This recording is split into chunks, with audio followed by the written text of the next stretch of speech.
լուրջ վնասվածք է նաև ստացել, ինչի մասին խոսեց եւ ասաց բժիշկը, նրան ոստիկանություն են բերման ենթարկել, հետո ոստիկանության բաժանմունքից հիվանդանոց եւ հիմա այս կադրերը ընդամենը 1 րոպե եւս մեկ անգամ հեռուստադիտողը տեսնի, ներողություն։ Այո, եմ ասել դուրս գալի, որ այս գործողությունը հանրային քննարկման հետ ոչ մի առաշ չունեն։ Ես իր ասել բան ունեմ, եկել եմ իրադենքին ասեմ, որից հետո առասարակ տեղի ունեցածը չխառնենք հանրային քննարկման հետի մեկը մյուսի հետ ոչ մի ազատախտիկ չեն քննարկում, հանրային քննարկումը խնդրում եմ դարիչ մտեք ընդեր մնացածը ոչ չի գա։ Դարիչը գա։ Ինչի՞ համար։ Բան ունեմ ասել։ Ես ես բան ունեմ ասելու, բայց առանց կամերայի հետո արի։ Առանց կամերայի։ Լավ, հետո Եղոլը փորձում ես վիրավորես մարդը։ Վիրավորել դասարանը։ Ես շանքի բանով դարակին ես վիրավորել։ Ունակ չկա, մի բարձացեք, ես ձեր հետ հանգիստ եմ խոսում։ Արի հանրային քննարկումը։ Ես եմ գնանել խոսանք առանց կամերա եղավ։ Պատրաստ եմ։ Դու լավ Լավ տվել դու չես։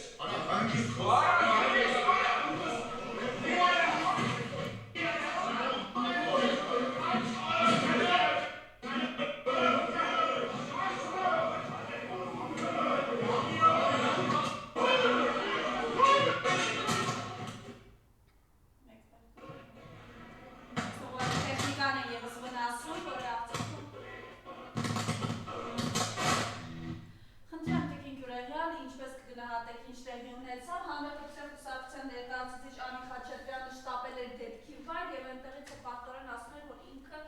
այսպես հիանում է իրենց ծեծող ներկայացուցիչներով։ Նախ բարև ձեզ սիրելի հայրենակիցներ, շնորհակալություն նման հրավերի համար եւ հնարավորության համար։ Իսկապես մենք տեսնում ենք կադրեր, որտեղ բացահայտորեն ցուցադրվում է այսօրվա իշխանության կողմնակիցների, այսօրվա իշխանության ջատագովների վարվելաձևը, ընդհանրապես իրենց կերպարը, նորաձև կրթության երևի դասընթացներ են անցել այս վերջերս նորաձև կրթության դասընթացներ եւ հասկանում են, որ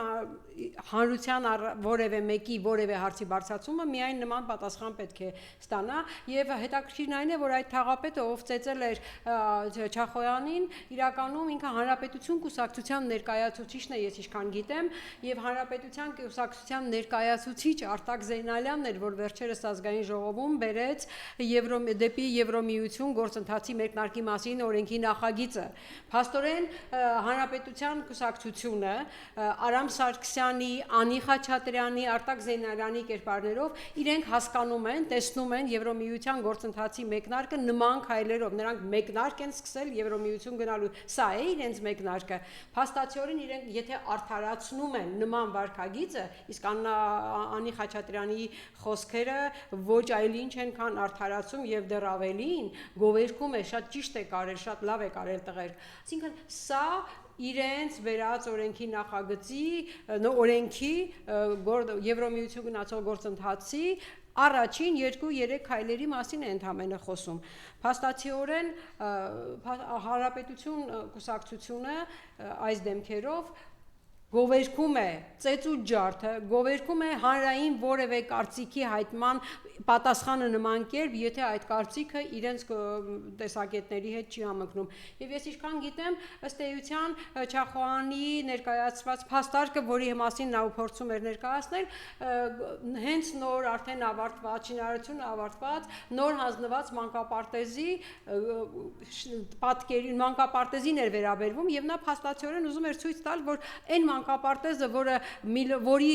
վերանորոգման, հիմնանորոգման համար միլիոններ են ծախսվել բյուջեից, այդ մանկապարտեզի պատկերը, այդ մանկապարտեզը ինքը շատ վատ կերպով է հանձնվել։ Հիշում եք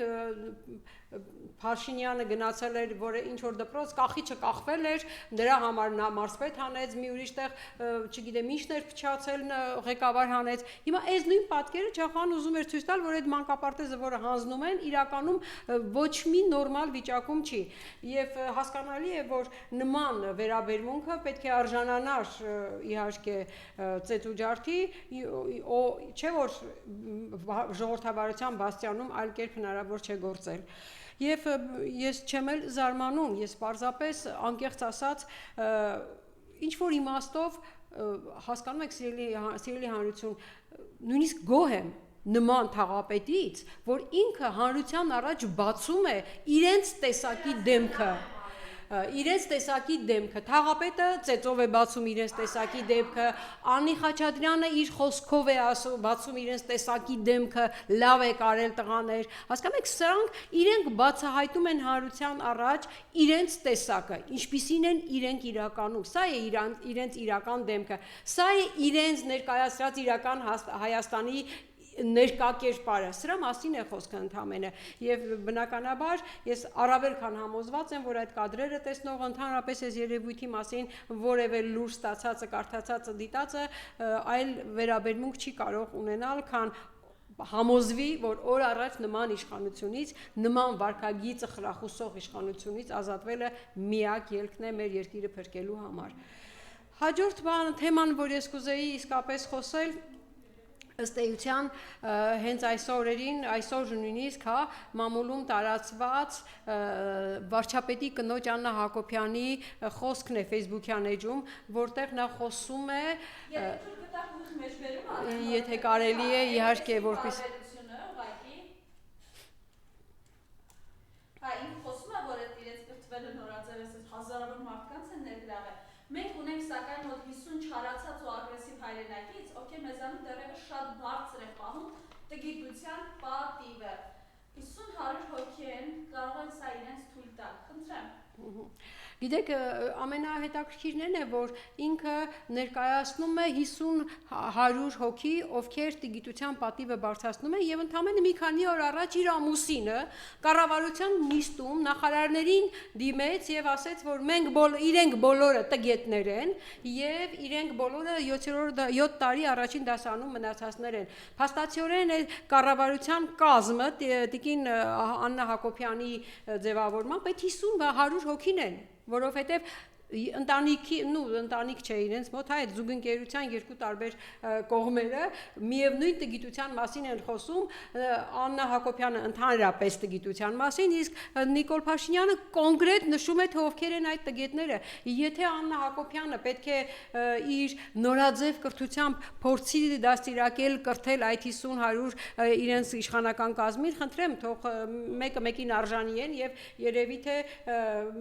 նրանք հազիվել, եթե համաձայնել են Նիկոլ Փաշինյանի կառավարության մեջ աշխատելու, ուրեմն հազիվել Աննա Հակոբյանի նման նորաձև կրթությունը դասավանդող ուսուցչի կարիքը ունեն, ուսուցչի արժանի լինեն, ինչ է նշանակում զոհվածների ծնողներին, այսպես ասած, հաթաթալ, թե այ ձեր հալը դուք դեռ կտեսնեք եւ հիմա դուք ձեր 50 տգետներ են մնացել, դեռևս մնացել են տգիտության մեջ, այդ ումի նկատի ունեք, եթե ձեզ, ապա ես երկրորդում եմ ձեր ասածը, դուք ինքներդ տգետ եք, ինչպես փաստել է ձեր ամուսինը, եւ ես երկրորդում եմ ձեր ասածը, որ այո, ձեր թիմը տգետների թիմ է, սակայն անկեղծ ասած, այդ տգետների թիմը այսօր շատ հստակ ծրագրավորված երկիրը տանում է դեպի կործանման, եւ ես չգիտեմ դա տգիտության, թե դավաճանության քայլեր են, հանրությունը թող ինքը գնահատի, բայց ամեն դեպքում Աննա Հակոբյանը դա այն կինն է, ով կադրերն ենք տեսել, կաթողիկոսի առաջ ոտքը ոտքին գցած, շորի ճեղքը չգիտեմ մինչև որտեղ բաց նստած կաթողիկոսի առաջ զրույց է անում, դա այն կինն է, ով սապոգները տան մեջտեղը գցած, երկարաճիտ կոշիկները, համակարգիչը գրկած, գետնին նստած նորաձև կրթություն է դասավանդում, դա այն կինն է, ով ցուցադրում է իրենց իբր թե ամենօրյա սեղանը եւ տեսնում ես 5 հոգու համար 6 տարբեր ձևի ափսեներ են դրված, տարբեր ձևի, տարբեր չափի, տարբեր որակի ափսեներով, այսինքն եթե դու այդ կինն ես, որ քո ընտանեկան ամենօրյա հացի սեղանը այդպես թափթփված, այդպես անփութորեն ես դնում, այդ ինչ նորաձև կրթության մասին ես խոսում, դա է նորաձև կրթությունը, իհարկե ձեզ համար դա է նորաձև կրթությունը, փաստորեն իզուր չի, որ կրթության նախարարությունը ԿԳՄՍ-ն այսօր ծրագիր է բերել բոլոր բուհերը փակելու մարզերում հատկապես, որովհետև ձեզ բարձրագույն կրթություն ունեցող երիտասարդություն պետք չէ, ձեզ պետք է Աննա Հակոբյանի ձևավորած, Աննա Հակոբյանի կողմից գործընթաց սկսած, հա, տարբեր հասարակական կազմակերպությունների ձեռքով նորաձև կրթություն իրականացնելու քաղաքականություն անել, որովհետև այդ քաղաքականությունը իսկապես կրթական համակարգը կքանդի մեր երկրում, ինչին էլ դուք ձգտում եք։ Սա է ձեր գովերքած նորաձև կրթության իրականացման գերնպատակը, ինչքան հնարավոր է քանդել կրթական համակարգը, ինչքան հնարավոր է երիտասարդության մեջ երիտասարդության համար վերացնել բարձրագույն կրթություն ունենալու հնարավորությունը եւ ունենալ իր ասած տգետների խումբը, որ այսօր հավաքել է կառավարությունում, հիմա ավելի լայն տարածում բերել է տգետների խմբին, բայց փաստացիորեն համոզված եղեք, որ հայ ժողովուրդը, ով կրթությունը գնահատել է իր ամբողջ կյանքի ընթացքում, հայ ժողովուրդը, ով ցեղասպանության օրերին, փախի օրերին հայ կինը, հայ մայրը իր երեխայի հետ փեշի տակ նաև մատենադարանի նմուշ է թաքցրել, բերել, հասցրել այստեղ, այդ ժողովուրդը երբեք ձեր ասած կրթությունը չի կարևորում, կրթությունը կարևորում է իսկապես իսկական կրթությունը եւ ձեր նման նորաձև կրթությունը տարածողներին վրընդելու է թե իշխանությունից եւ թե ամեն տեղից։ Այնպես որ տիկին Աննա Հակոբյան, ուշադիր եղեք ձեր արտահայտությունների մեջ եւ հասցեավորված ասեք, ովքեր են ձեր պատկերացրած այդ 50 չկրթված տգետները։ Ես ասում եմ, ես կրկնում եմ, որ ես համոզված եմ վկայություն, հա, եւ հղում եմ ձեր ամուսնու խոսքերին, որ դա կառավարությունն է իր կազմով եւ ձեր ընդհանրապես իշխանական թիմը։ Հիմա ես այսօր կուզեի անկեղծ ասած խոսել նաև հանրության մեջ այսօր այս վերջերս հա շատ լայն թափ ստացած շրջանառության մեջ մտած իմպիչմենտի գործընթացի մասին եւ հետաքրքիրը այն է, որ այդ գործընթացը նախաձեռնողները, այսպես ասած, նախաձեռնողները երկու հոգի են, հա, Էդգար Ղազարյան եւ Նարեկ Մալյան, կարծեմ, ովքեր բոլոր падգամավորներին նամակ են ուղղել եւ պահանջում են падգամավորներից սկսել իմպիչմենտի գործընթաց եւ ներկայացնում են որպես դա իրենց նախաձեռնություն եւ փորձում են հանրության մեջ սխալ նարատիվներ տարածել։ Նախ ասեմ ձեզ պարոնայք Էդգար Ղազարյան եւ Նարեկ Մալյան, այնպես չի որ իմպիչմենտի գործընթացը դուք եք, հա, այսպես նախաձեռնել, դուք եք հանրության մեջ առաջին անգամ որպես իրավական գործիք առաջ քաշել, հիշենք, որ մենք վաղուց եւ դուք այնպես չի որ չեք հասկանում, որ հենց այսօր այս պահին նման գործընթացը արդյունքի տեսանկյունից իրատեսական չէ, որովհետեւ եթե սիրելի հանրություն, ես փորձեմ մեկ անգամ եւս ներկայացնել այն իրավական գործընթացը, որը ենթադրում է իմպիչմենտի արդյունքում։ Նախ պետք է 36 падգամավոր ստորագրեն վարչապետի հրաժարականի պահանջի տակ։ Սա առաջինը 36 падգամավոր։ Հիշենք, որ ընդդիմությունը այսօր ընդամենը 28+6 ունի 34 ստորագրություն եւ ենթադրենք ունենք նաեւ այն մյուս բացակայող երկու պակասող այդ երկու ստորագրությունները ես չեմ ուզում 100%-ով բացառել, ենթադրենք այդ երկու ստորագրությունը ունենք։ Եվ երբ որ այդ նամակը, այդ վարչապետի հրաժարականի պահանջով նամակը մտնում է արդեն ազգային ժողով, հենց այդ պահից գրանցվում է ազգային ժողովում, հենց այդ պահից սկսած այդ գործընթացը ունի ընդամենը 72 ժամվա կյանք։ 72 ժամվա մեջ մենք պետք է ազգային ժողովում հրավիրվի նիստ, ազգային ժողովը պետք է քննարկի այդ հարցը եւ դրվի քվեարկության վարչապետի հրաժարականի պահանջով։ Եվ այդ քվեարկությանը ոչ ավել ոչ պակաս անհրաժեշտ է 54 ձայն, 54 քվե։ Նշանակում է, որ եթե նույնիսկ կա այդ 36 ստորագրությունը, ուրեմն 72 ժամվա մեջ պետք է հստակ ունենալ նաև այն 18 քվեն, այն 18 կոճակ սեղմողը, ովքեր կհամաձայնություն կունենան, կհամաձայնեն միանալ այդ վարչապետի հրաժարականին եւ բնական է, չէ, որ այդ 18 հոգին պետք է լինեն ԿՊ խմբակցությունից։ Եվ այս մասին ես չեմ կարծում, որ չգիտեն ոչ Էդգար Ղազարյանը, ոչ էլ Նարեկ Մալյանը, եւ ինձ համար ուղղակի հարց է առաջանում, եթե մենք այսօր այս պահին չունենք գոնե նախ այսպես էսքիզում է 18 ստորագրությունը, 18 քվեի պատկերը, ինչպես ենք մենք պատկերացնում իմպիչմենտի գործընթացի իրատեսական արդյունք տվող գործընթաց, ինչպես ենք մենք պատկերացնում Impeachment-ը այո իրավական գործիք է, դա մի գործիք է, որը տրված է ընդդիմությանը եւ տրված է խորհրդարանին, բայց այդ գործիքը օգտագործելու համար պետք է ճիշտ ժամանակը գտնել։ Սա իսկ այսօրվա նախապայմանները, այս պահին նախապայմանները ոչ անհրաժեշտությունն են ապահովում, ոչ բավարարությունը, անհրաժեշտ է 36 ստորագրություն եւ բավարար լինելու համար, որպեսզի արդյունք տա եւս 18 ԿՊԱ-ական քվե։ Եվ բնականաբար սա չի կարող լինել առանց փողոցում մեր հանրության ուժեղ փողոցի ճնշման։ Այսինքն մենք պետք է այդ գործընթացը սկսենք այն պահին, երբ ունենք երկկողմանի այդ հնարավորությունը եւ 36 ստորագրությունը եւ 18+ քվեն եւ միաժամանակ հանրության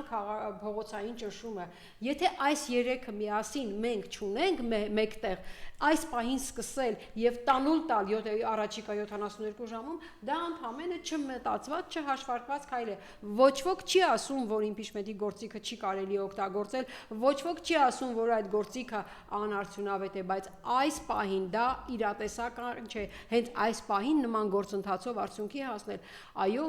հիշենք, գիտեք, ըստ էության, միգուցե Էդգար Ղազարյանի համար ոչինչ է նման գործընթացը սկսել, արդյունք չունենալ եւ հետո ասել հա ինչ անենք, դե չստացվեց, բայց չէ որ սա հանրության մեջ եւս մեկ անգամ ընդհանրապես անվստահություն է առաջացնելու փողոցային շարժման ազդեցության վրա։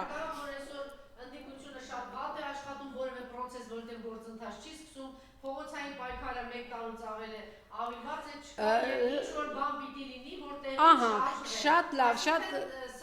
սա էլ կա, բայց ես շատ շնորհակալ եմ հենց դրա մեջբերման համար։ Տեսեք, մենք չմոռանանք, որ այդ նույն Էդգար Ղազարյանը հիշում եք մի անգամ ասեց, եկեք կառավարության շենքի առաջ ես գնում եմ եւ վարչապետին ասելու եմ, պահանջելու եմ վարչապետի հրաժարականը եւ ես համոզված եմ, որ եթե այդ հանրությունը գա կառավարության շենք, այդ ճշումը եւ ընդհանրապես այսքան ժամում։ Ահա, եւ ինչ եղավ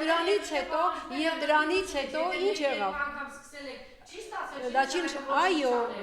դա չի նշանակում ոչինչ չանել, բայց դա չի նշանակում մենք, որ Էդգար Ղազարյանը չէ, որ պետք է ասի մենք ոչինչ չենք անում։ Այո, մենք պետք է աշխատենք։ Դա նա իր մոտեցումն է միգուցե, բայց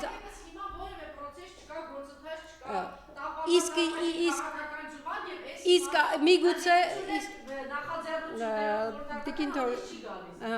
Թովմասյան, փողոց հանելու համար դու պետք է այսօր հանրությունը 2-3 տարբեր փորձեր է ունեցել եւ բնականաբար արդեն փողոց դուրս գալու համար պետք է լուրջ ազդակ, լուրջ հաշվարկ եւ լուրջ Սա կարող է տեղաշարժվել, ելի եմ կրկնում, ոչ մեկը չի ասում, որ իմպիչմենտի գործընթացը սխալ գործընթաց է եւ այդ գործիքը պետք չէ օգտագործել, բայց պետք է օգտագործել ճիշտ հաշվարկված պահին, որպեսզի արդյունք լինի։ Եթե Աստված մի արած է, ոչ ճիշտ հաշվարկված ժամանակ սկսենք ու 72 ժամ հետո նորից արդյունք չտանք, արդեն հանրությանը երբեք փողոցային պայքարի դուրս չես բերի։ Դա պետք է անել, բայց պետք է անել ճիշտ հաշվարկներով, ճիշտ միևնույն է, բոլոր հնարավոր ռիսկերը հնարավոր չի գնահատել, բայց այն տեսանելի ռիսկերը, որ մենք հիմա տեսնում ենք, այդ 18-ի բացակայությունը, փողոցային ճնշման անհրաժեշտ ուժգնության բացակայությունը, այս պարագայում պետք է ճիշտ հաշվարկ անել եւ ճիշտ տեղում եւ չստացի, որ երկու քաղաքացի, Էդգար Ղազարյանը եւ Նարեկ Մալյանը փորձում են շանտաժով, փորձում են ինչ-որ նախաձեռնություն եւ ընդհանմենը իրենք ասում են, գիտեք, մենք մտքի տերն ենք, մենք նախաձեռնողն ենք, դուք իրականացրեք, այդպես չի լինում։ Եթե դուք այդ մտքի տերն եք, համոզված եք, որ սա կլինի, եկեք եկեք քննարկեք, եկեք հասկանանք, դուք քանի հոգի կարող եք փողոց անել, դուք ում կարող եք առաջարկել, դուք ինչքան եք պատրաստ ձեր հետևից մարդ բերելու, պատրաստ եք թե չէ, կա արդյոք այդ հազարները։ Եվ հիշեք նաև, հիշեք, ահա, եւ Տիկին Թովմասյան, թույլ տվեք ասեմ, հիմա հենց նույն է սրբազանի, հիշեք, մենք հրապարակում 50-60 հազար մարդ էինք հավաքվել, բայց ունեինք ընդամենը 35 ստորագրություն, այսինքն դա միակ, դա էլ է ապացույց, որ այս երեքը պետք է համատեղ լինի, եթե դու ունես 50-60 հազարը չէր կարող իմպիչմենտի գործընթաց սկսել։ Նաև նախագահ հանդիպել է հայկական համալսարանի ուսանողական կազմի դասախոսական կազմի հետ եւ այսպես Ստյոպա Սաֆարյանը անդրադառնալով նախագահի խոսքին, Ռոբերտ Քոչարյանի, ասում է 10 տարի այլազգի մեզ հայեր ասում նախագահ են ունեցել, որը մեր մասին խոսում է երրորդ դեպքով։ Եվ նաև մեղադրում նաև իր հերթին Արման Բաբաջանյանն էլ նաև ասել էր, կամ մենք կոչնչացնենք այս պարազիտներին, կամ նրանք կվերացնեն մեր պետությունը։ Ինչ ունեք ասել այն։ Գիտեք, ըստ էության իրենք օգտագործել են տերմիններ, որոնք իրենց ծրագրի մեջ կան եւ իրենք ենթագիտակցորեն այդ բառերն են օգտագործում։ Այո, իրենք եկել են մեր պետությունը վերացնելու եւ ենթագիտակցորեն այդ բառերն են օգտագործում։ Եվ ինչ է նշանակում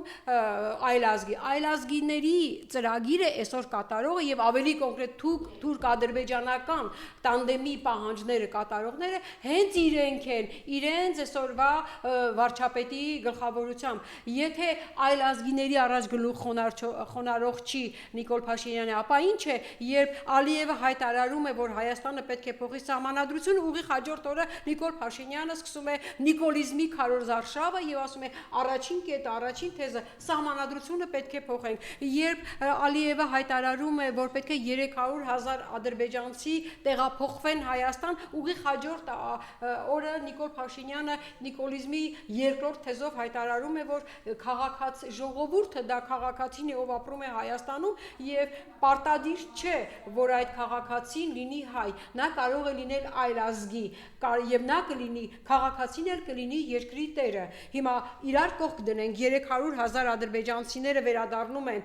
Ալիևի պահանջով Հայաստան, իրենք ասում են պետք է տեղափոխվեն Հայաստան 300,000։ Նիկոլ Փաշինյանն ասում է նրանք Հայաստանի քաղաքացիներ են եւ հետեւաբար երկրի տերն են։ Հիմա ով է կործանում պետությունը, ով է այլազգին, ով է եւ պետություն կործանողների ծրագրի իրականացնողը։ Դուք ձեր շրջապատով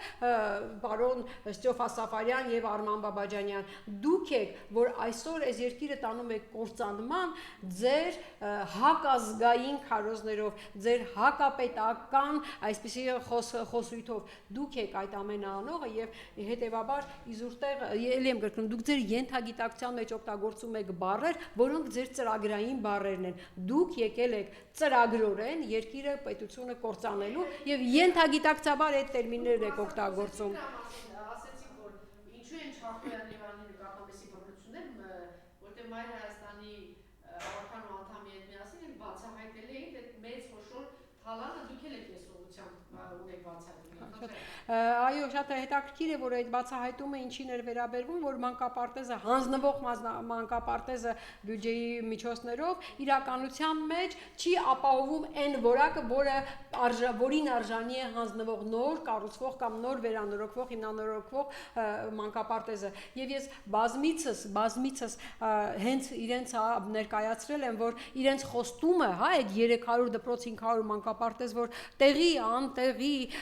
բոլորը թե կառավարություն, թե պատգամավորներ ամեն օր թմկահարում են, որ իրենք 300 դպրոց 500 մանկապարտեզ են կառուցում։ Ես բազմիցս իրենց ապացուցել եմ, որ իրենք ոչ 300 դպրոց եւ ոչ 500 մանկապարտեզ են կառուցելու եւ ոչ էլ ի վիճակի են այսօրվա տեմպերով հասնելու դրան։ Եվ ընդամենը 1 ամիս առաջ զեկույց էր վերել ԿԳՄՍ նախարարությունը այդ կատարված աշխատանքների մասին եւ գիտեք ինչ էր գրված այստեղ ծրագրում, գրված էր 24, ուրեմն 25 թվականի մայի ապրիլին ներկայացնում է կառավարությունը հաստատել է այդ 300 դպրոց 500 մանկապարտեզի ցանկը։ Այսինքն դուք 21 թվականից արդեն խոստացաք, որ 25 թվականի ավարտին դուք կառուցելու եք, վերանորոգելու եք 500 մանկապարտեզ, 300 դպրոց, 25 թվականի ապրիլին նոր եկել եք, ասում եք, գիտեք, հաստատվել է այդ դպրոցների ցանկը։ Այսինքն դա առավել ուրիշ բան պետք չի ապացուցելու համար, որ դուք այդ 500 մանկապարտեզը չեք ունենալու չեք։ Եվ որպեսզի փորձեն հիմա ինչ որ ձևով մեղմացնել այդ ծրագրի իրենց խոստումների չկատարումը, նման անորակ, շատ շուտապույտ, այսպես թղթով կպցրած շենքերում մանկապարտեզներ են հանձնելու, որպեսզի ինչ որ քանակ ապահովեն, դե 500 չէ, գոնե կեսը ապահովեն, եւ այդ ապահոված կեսերն էլ եւ իհարկե դա չեն կարողանալու։ Սա է ապացույցը, որ իրենք ծրագրորեն ոչ մի խոստում չեն տարել, եւ երբ որ որևէ մեկը ավականու անդամը փորձում է բացահայտել իրենց խոստումների չկատարումը, բյուջեի մսխումը, այդ գումարների մսխումը, փաստացիորեն այդ մարդը հայտնվում, այդ մարդուն սկսում են դաժանորեն ծեծել։ Ուրիշ բան էլ չեն կարող այս մարդիկ անել, էլի եմ կրկնում, իրենք բացահայտում են իրենց դեմքը, իրենք բացահայտում են իրենց տեսակը, իրենք բացահայտում են իրենց ծրագիրը, սրանք չեն եկել մանկապարտեզ ու դպրոց սարքելու, սրանք եկել են երկիրը կործանելու եւ հետեւաբար սիրելի հանրություն, մենք երբևիցե չպետք է փորձենք հանդուրժել նման իշխանությանը եւ ես վերջում կուզեի խոսել մի բանի մասին, ժողովրդագրության հիմնախնդրի մասին, ուղղակի շատ կարճ, որի մասին բարձրաձայնեց Արսեն Թորոսյանը։ Առաջին հայացքից շատ կարևոր հարցի մասին խոսեց Արսեն Թորոսյանը։ Նա նշեց, որ ժողովրդագրական մենք լուրջ հիմնախնդիրներ ունենք, բայց առաջին հայացքից եւ հետո ինչ է շարունակում պարոն Թորոսյանը, նա ասում է, գիտեք, ասում է, ժողովրդագրության խնդրի լուծման ճանապարհներից մեկը նաև ներգաղթն է եւ մենք պետք է ամեն ինչ անենք, որ ներգաղթը դեպի մեր երկիր շատանա։ Կարևոր չէ թե ինչ ազգի ներկայացուցիչները կներգաղթեն մեր երկիր, կարևորն է որ ներգաղթ լինի եւ մենք ժողովրդագրության խնդիր լուծենք։ Հիմա եթե Արսեն Թորոսյանի այս ասածը դնում ենք Նիկոլ Փաշինյանի թեզի հետ, որ յուրաքանչյուր քաղաքացիով ապրում է երկրի տերն է, եւ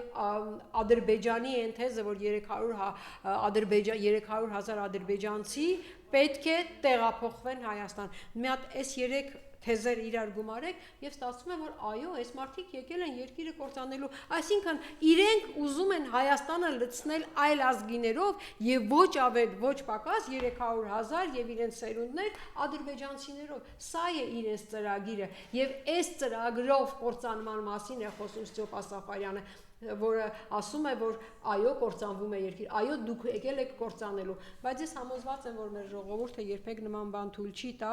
եւ ըստ էության սիրելի հանրություն, այո, գործընթաց պետք է, այո, գործընթաց այդ իրավական գործիքը վարչապետի հրաժարականի պահանջով իրավունք ունի կյանքի կոչվելու եւ նա կյանքի կկոչվի, բայց ճիշտ հաշվարկված պահին։ Հակառակ պարագայում մենք կունենանք շատ ավելի վատ արդյունք եւ հանրությանը այլևս փողոցային ճնշումով այս իշխանությունից ազատվելու համար փողոց դուրս հանելը շատ ավելի դժվար կլինի։ Ամեն ինչ լինելու է, համոզված եղեք, բայց ոչ թե չհաշվարկված։ Համեմատում եմ, ես փորձեմ վերջում համեմատել այդ այսօրվա պահանջով այդ գործընթացը, պատկերացրեք հիվանդ ունենք, ծանր հիվանդ, ում սրտի վիրահատություն է պետք, բայց պարզվում է, որ այդ սրտի վիրահատողի նախ պետք է զանգել այդ սրտի վիրահատող բժշկին, որը միակն է ենթադրել, եւ այդ մարդու հետ դեռ չեն կապվել, այդ մարդու համաձայնությունը չեն ստացել, որ ինքը կգա, կտեղափոխվի, կգա վիրահատության, բայց եկել ենք հիվանդին բերել ենք, պարկեստում ենք, ասում ենք դու բաց վիրահատությունը դուք բացեք սիրտը, ու կարող է այլի ստացվի զանգը գնա, այդ մարդը վերցնի հեռախոսը եւ համաձայնի գալ վիրահատության, այդպես չի լինում, նախ պետք է զանգել, նախ պետք է համոզվել, որ ինքը գալիս է եւ նոր հիվանդին պատրաստել բաց վիրահատության, ոչ թե բացել, հետո նոր փորձել զանգել բժշկին համոզել։ Այս նույն պատմությունն է, պետք է հաշվարկվի եւ հաշվարկված ու ճիշտ գործընթաց սկսվի իմպիչմենտի։ Սա իհարկե իրավական գործիք է եւ ոչ մեկը այդ գործիքի գոյության դրանից օգտվելու իրավունքի հարցը չի շղթում։ Սիրելի հանրություն, շնորհակալ եմ, ես համոզված եմ, որ հենց գա այդ պահը, որ այդ գործընթացը կսկսվի, ես համոզված եմ, որ մենք կունենանք ձեր աջակցությունը, մենք կունենանք փողոցային այդ ճնշումը եւ կհասնենք ի վերջո այս իշխանությունների հրաժարականին։ Հակառակ պարագայում մենք իսկապես երկիրը կորցնելու լուրջ վտանգների առաջ ենք կանգնած։ Շնորհակալություն։